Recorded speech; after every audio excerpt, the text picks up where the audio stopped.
俄军的又一艘1650吨的军舰被乌军击沉，放在军舰上的道尔防空导弹成了摆设。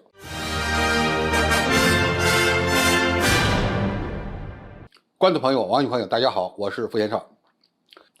前一段时间，乌克兰军队出动苏27等空中作战力量，试图夺取位于奥德萨外海的蛇岛，并与俄罗斯军队展开了一场海空兵力的较量。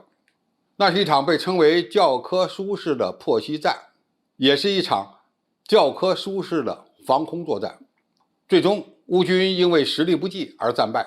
然而，随着西方援助乌克兰的鱼叉反舰导弹的到位，蛇岛正变成俄军的伤心地。据乌克兰国防部的消息，近日，俄罗斯黑海舰队的一艘1650吨的军用拖船瓦西里贝克号，在向蛇岛运送弹药、武器和人员时，被2枚鱼叉反舰导弹命中。这2枚鱼叉导弹以10秒钟的间隔，全部命中了这艘拖轮，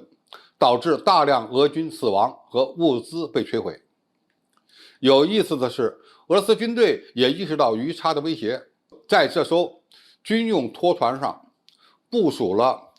陆基的道尔防空武器系统。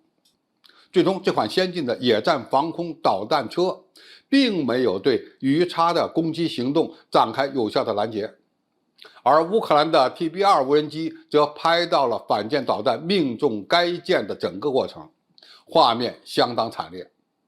对于俄军来说，现在最大的问题还不是瓦西里贝克号被击沉，而是面对鱼叉导弹的封锁，如何给岛上的俄军运送补给，这就成了一个大难题。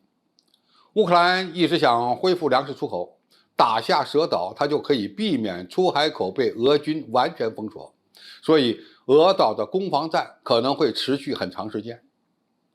现在的问题是，俄罗斯黑海舰队是否有能力来对抗美国提供给乌克兰的反舰导弹？从现在的情况看，俄军现在还真缺乏反巡航导弹的能力。黑海舰队自莫斯科号巡洋舰被击沉后，缺少具备中远程防空能力的大型水面舰只，对付鱼叉反舰导弹的技术难度非常大。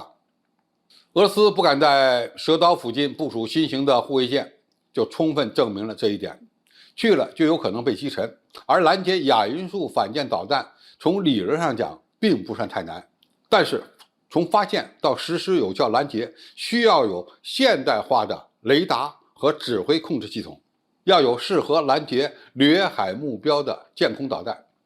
俄罗斯海军目前呢还真没有这样的自信。如果缺乏防空舰，那么怎么给他的舰队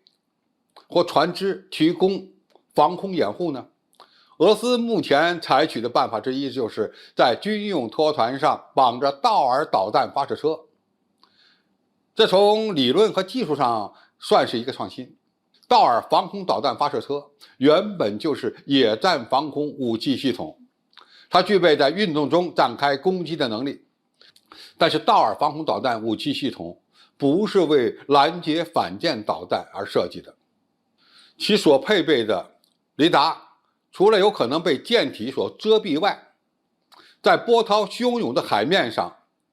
整个防空导弹车的摇晃对雷达探测空中目标会有什么影响？这个恐怕还要做相应的研究和改进，才能够使这款陆基的防空导弹武器系统搬到军舰上。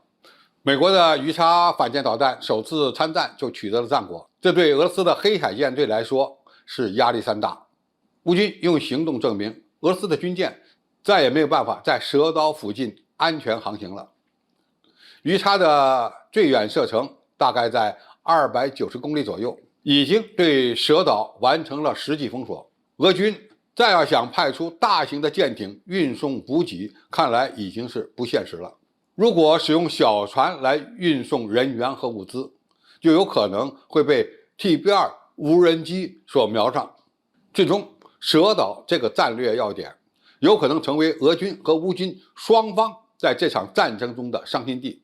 至少在战争状态下，对俄乌双方而言都是一个重大的考验。